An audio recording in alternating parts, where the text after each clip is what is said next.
Hello, I am the official United Nations inspector for Football Manager, and today I will be re-downloading Football Manager from 5 years ago to see if it is different at all. And yes, we will be looking at the match engine. I feel like I need to put on my headphones for this, so we're just gonna go ahead and do that. Install 3.6 gigs. How big is the new one? The new one's 5 gigs. So we're looking for 1.4 gigabytes more information. This is nice.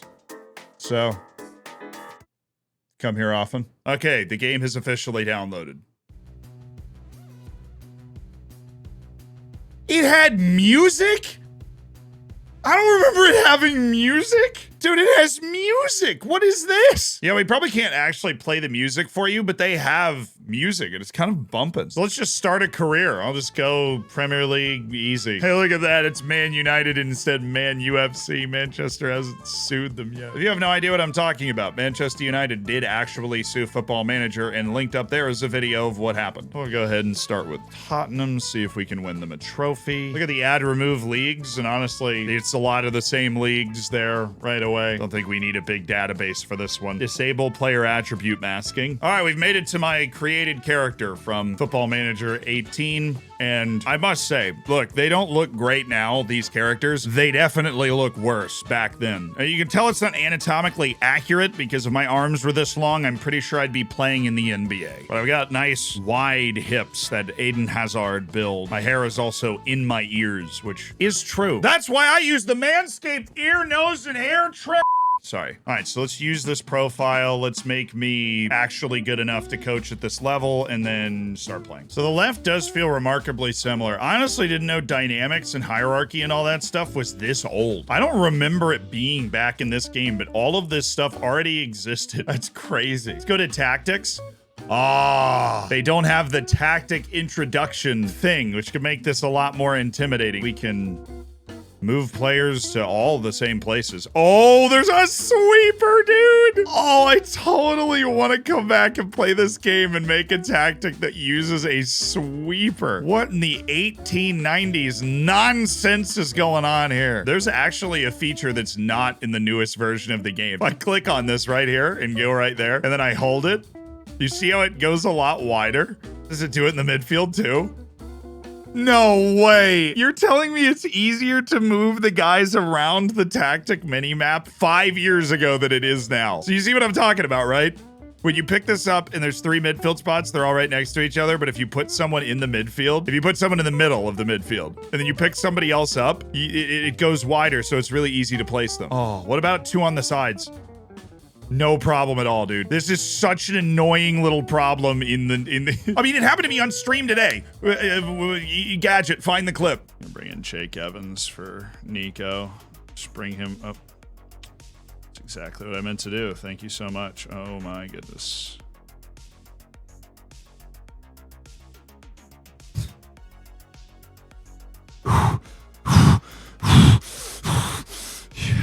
The most of the, the positional stuff is still here. Most of the roles, I mean, defensive forward instead of pressing forward. And minor differences here. What about set pieces? Is this gonna make me cry? It might. Oh no.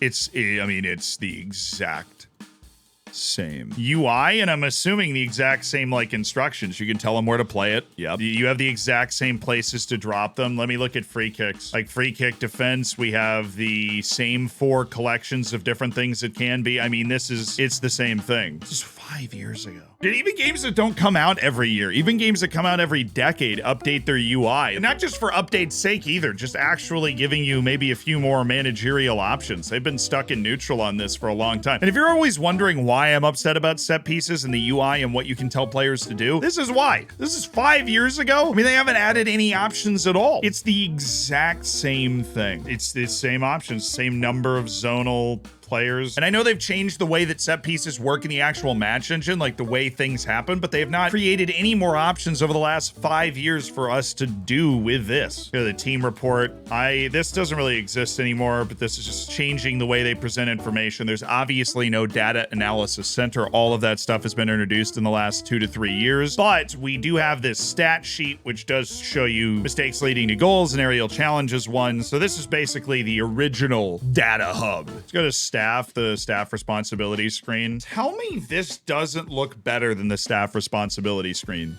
this year. It just feels more organized to me. That being said, I believe there are more staff responsibilities in the new screen. There's definitely more staff responsibilities and more things you can pass off to your staff, which is a good thing, but the screen is worse. It feels worse than this. And this isolates backroom advice, which is very important, and you kind of have to go looking for it the new way that staff stuff is set up. What about training? Let's take a look at training. We have our individual training. Oh, dude, you remember the freaking percent for condition? Now it's those hearts. I totally forgot about this. Percentages for condition and match sharpness, and you pick their position and role that they're training, the additional focus, the intensity level, and they're all on vacation right now, so I can't request a new trait, but we can request a new trait in this game as well. The coach's training screen is the same. If anything, it's more accessible than it is now. Team training, this is a little different. We don't have the calendar that we can go look at. Yeah, training has had a huge overhaul since this. Biggest difference I've seen so far. So we have the amount of training that we do, more training, less training. And then this is the gray is match preparation. So we've got a friendly against Basel. And this is our match tactics. Maybe we want to work on attacking movement. That's our match prep. And then this is general training. So we have our general training. And then if I click on this, I get a rest day. But now you can be so much more specific with it. I honestly like that. That's a pretty huge improvement. This is definitely simpler. And I definitely think that the game would be aided by having a basic training mode like this, just to help people get into the game. Medical center looks largely the same. UI is definitely different, but that's to be expected after 5 years. You don't have your rest options here. Those are fantastic additions to the newer parts of the game. And you don't have the more technical breakdown of the injuries and injury consistency. Definitely a good amount added to the medical center that never gets credit. But it's not like it's a huge major part of the game. But for people that love diving into that, that's great. Now to scouting. Oh, scouting. We get that percent recommendation, which is great. Like 56 out of 100. Stars are blacked out. I can get an analyst report. Okay. I can clear all. I have my regional knowledge over here. My packages. I have a European senior package and an England youth package. I see the scout that's here. I've got my preferences up there. And obviously they really overhauled scouting this year, but I have to go to my staff responsibilities to be able to scout. Let's see what I can set assignments for. So nation, region. Oh, these are nostalgic regions for me, but they have increased the specificity and number of regions so that they're easier to scout. I get it. But the rest of this is fairly similar. Not fairly. This is basically exactly it. Oh, this is nice. Does that even exist in the current game? Can we pull that up? We can do the team. We can scout a specific match. Yeah, it's the same really as it was for the next 4 years, and they finally just changed it this year. Transfer center seems the same. You can hide your inactive deals. You got the ins, the outs, ask general manager for things, track your loans. There is no loan center. There's no development center where you can see all of that stuff, and I think that was a big addition. But now you have your U23s and your U18s are just down on the side the whole time. There's the finances where honestly the UI updates to this are pretty fantastic, but you have a lot of the same stuff. I mean, this is not anything that they would really need to change. And then in the board area, you don't have nearly as clear of a set of goals as you do in the current game, obviously with the addition of the fan stuff as well. I think they've added a lot of depth over the last 5 years to this sort of thing. You do still have a lot of the same board requests, right? There's not going to be any board requests in here that surprises me. I don't think so. If we go view our board confidence, we get these little bar confidences in each aspect, and you have to click on summary, which is basically not informative at all. So that and training are big improvements that I didn't really remember. Let's just play what I played back in the day here, which would be a nice 4-3-3 right here. There's no inverted wingers, right? There's just inside forwards. So let's just go ahead and quick pick. Oh, wait. We gotta wait for everybody to get back, and then we gotta go play a match, brother. We gotta go play a match. And on the way there, we get our inbox stuff, which is transfer update, players out on loan, my responsibilities. They don't do this anymore. They don't do the responsibilities email anymore. I think that's great. They do have philosophies, so that was already in the game. That is not an addition within the past 5 years here. We can attend the meeting. I can skip the meetings. Let's see if I get fired for skipping the meetings. No, we have our season expectations. Go ahead and confirm that. Champions League, we're trying to reach the quarterfinal. Awesome. We get our player development summary. This is the stuff you set up in backroom advice back in the day. The interview room is definitely a nice touch in the newer games because this, having to do it within the inbox, this is just atrocious. I believe believe the second answer is still always the correct one here. Nailed it. My coaching staff advice. Beautiful. Won't be handling any of that. I'm a psycho, but I'm not that much of a psycho. I'm playing one game. Leave me alone. We have our transfer contracts advice. I don't know if I like this more than the backroom meetings that they have in Football Manager this year. Maybe for me, if I'm an old school guy, but I think you have the option in the current game to also just get it straight to your inbox, and I do leave it the way that it is, so I'm gonna stick to that. Everybody's hurt. What in the Tottenham curse is going on here? Though I totally forgot to look at like the attributes and stuff. I mean, the coloring is obviously a little different. They've changed their color scheme. I have no issue with them not changing the attributes. They really haven't added a lot of player traits either, have they? Oh, it's a good time for me to introduce myself to the squad. These screens are not as good as they are in the new game, that's for sure. Qualify for the Champions League. Yeah, wow, I nailed it. 5 years in the future, finally had the ability to nail that. Yeah, they still have the highlighting player stuff, so that's not particularly new. The dynamic screen for these guys is pretty, yeah. Oh my God, tutoring. Oh, I forgot about tutoring, where you used to be able to have a player and ask them to tutor a younger player. Oh, I'm doing it. You're tutoring Kyle Walker-Peters. Think it's a good idea? Let's go. Yeah, baby, let's go. I forgot about that. Oh, I kind of missed that. Mentoring's different, but tutoring, I feel like there really should be both. The training groups that you, like your mentoring groups, and then you have the one-on-one tutoring, you influence this person sort of thing. A lot of this stuff, though, does look familiar. Obviously, there's no interactions with the agents. The agent part of the new game is entirely new, or added in the last 5 years, I should say. Ah, my tactical briefing. These don't exist anymore. I'd like to handle my briefing. Hello, team. Yeah. Nailed that. Cool. That's what I used to do every time going through tactical briefing, so why change now? We'll just quick pick the team. I don't know. Lucas Mora, you're on support. These circles are really just different. This is like elite Dele Alli, too. How's Harry Kane? Yeah, he only has 19 caps and 8 goals for England. Wow. Back in the mists of time. This is Dembele, box to box. Eriksson, advanced playmaker. Dyer, ball winner. Why am I doing this? Why do I have no ability to do this? Although it does seem like their needs are a lot more specific than they used to be. I'm gonna leave. The match sounds on. I'm pretty sure they'll be exactly the same. But the going into the match overlay, crazy. And the pep talks really have been overhauled. You don't have any of the gestures. Those emotions turned into the gestures. So we have the emotion that you speak with, and then you concentrate on building up your fitness. Chance to impress, listened keenly. Cool, we can narrow it down to specific groups. And then, I guess really, the UI is the biggest change there. Let's kick it off. Ooh, the overhead. It looks a lot more blocky. The colors. Oh, yeah, the colors look so much more blocky. Do you hear how the match sound keeps going? That doesn't happen in the current game. They should totally add that. Why did they ever remove that?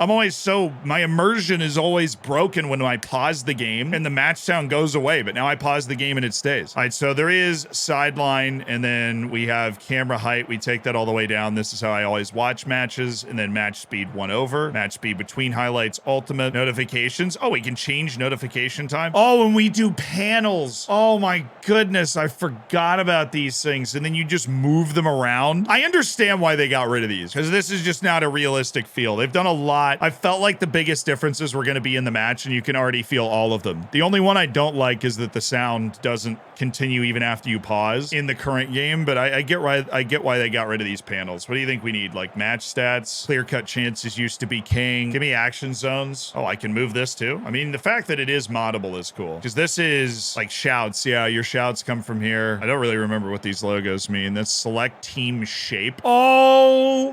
Oh, dude, I forgot about this. You can go very fluid. We're gonna go fluid. I always used to like to be on fluid. We'll do fluid and attacking. Now that's set for you based off of your instructions, but these are the instruction screens. Oh, this is wild. Overlap, underlap, hit early, crosses, work ball in the box, shoot. Yeah, that's there. Roam for position, stick to position, passing directness. There's no retain possession button anymore. That does not exist at all. This is worded differently. And then there's the whole team shape thing. Time wasting. How do I change this? I guess I can't. Oh, and there's like a take a breather. Oh, dude, they totally need that in this game. Tick that on for 5 minutes, save your legs. They're missing a couple things in here that I'd like to have. We can go up to normal. There's higher tempo. We've got our width, which you don't really have anymore. There's like offensive and defensive width. That's what they're trying to divide it into. And this is everything on one screen too. I'll let you decide whether it's better or worse to have it on multiple screens or one screen. But there we go. I think we're ready to go. Yeah, definitely. It feels like they're standing on ice, you know, the way they move. They're sliding around a lot. Oh, this is the between match screen. If we can go to tactics and analysis and updates over here. Heard our players try. Yeah, we're still getting recommendations. Oh, Serge Aurier got hurt. Do I have a sub? Yeah, I do. It's Trippier. Our mentor, our tutor, Kieran Trippier. Twisted ankle. All right. Dembele just got hurt too. What is going on? Okay, the match just looks so much better now. Oh, the goalkeeper. What was that? Oh, horror. But boy, the match engine just doesn't look nearly as good. The movement of the players is really the biggest thing. The natural looking movement. I mean, you know, this is all relative, right? It's the natural looking movement of the players. Oh, we're on the break. I mean, they are. Sorry. Eriksson, Kane, an advanced forward getting in the channels. Love to see it. A little outside of the foot pass. Dele! Oh, what is that goal? What is that? I would be so mad if I conceded that. Yeah, I mean, the match day experience and the actual visuals of the match itself are just so different. Dyer, Dele. Oh, he was off. Flags up. No VAR in this era, so that's all she wrote. The biggest improvement over the last 5 years is just the raw feel and presentation of the match engine. It's not the tactics, it's not the instructions that are available to you. It is the raw feel of the match engine. So we go to the dressing room. Halftime, we're not presented with any of those analytics because the data hub's just something that's been gradually added to the game. Pleased how things are going. Look delighted and extremely delighted. Awesome. I do love the immediate availability of every player's body language right off the top. You kind of really have to go looking for it in the new game, but now when you're in between highlights, you just see it. I do like that. Oh, there's the guy that was already hurt. Yeah, well, I've got another Musa. That shot animation actually looked really familiar. That one is still in use. I make any other subs? We have 20 minutes left. Can I figure out how to make a sub? Oh, there we go. Kazia Sterling. Harry Kane's only on a 6.3, so maybe we should bring Sterling in for him. Oh. Guess that doesn't work in the new game or the old game. Got our percentage fitnesses going on here. My brain is hurting trying to figure out what to do with that. Sterling. Lucas Moura. Why am I doing? I'm not invested in what happens in this. Come on, boys! Woo! A decent hit.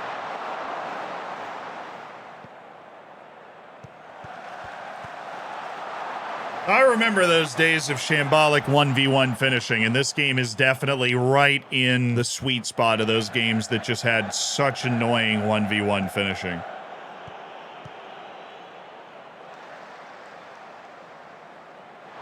Well, we won. Go team. Everybody's delighted. I've still got a natural sense for it. And we're into the assessment phase. So the match engine is clearly the biggest improvement, but I guess over 5 years going forward in technology, that's where you would expect the biggest improvement. The improvement specifically in the way that it functions and presents data. Great variety of finishes now, not really in this game. Looks much more realistic in terms of not the visual elements like the graphics of the players and stuff, although all of that does, in truth, look a lot better. Still bad, but a lot better than it used to. But the way that they move feels a lot more realistic and natural in the chaos and the goal scoring and the goalkeeping, particularly in FM23. But boy, when Football Manager doesn't change something and like announce a change, it does not change at all. Stuff like dynamics, stuff like the board and finances screen, right? And the medical center, the staff responsibilities, outside of some little UI adjustments, we're looking at essentially the same thing here. Now, the scouting got a huge overhaul this year. I think it's going to take them a couple years to figure that out, but training, definitely a big improvement. And the tactics, just different. The way that it's presented, the way that you are able to interact with the tactic, the little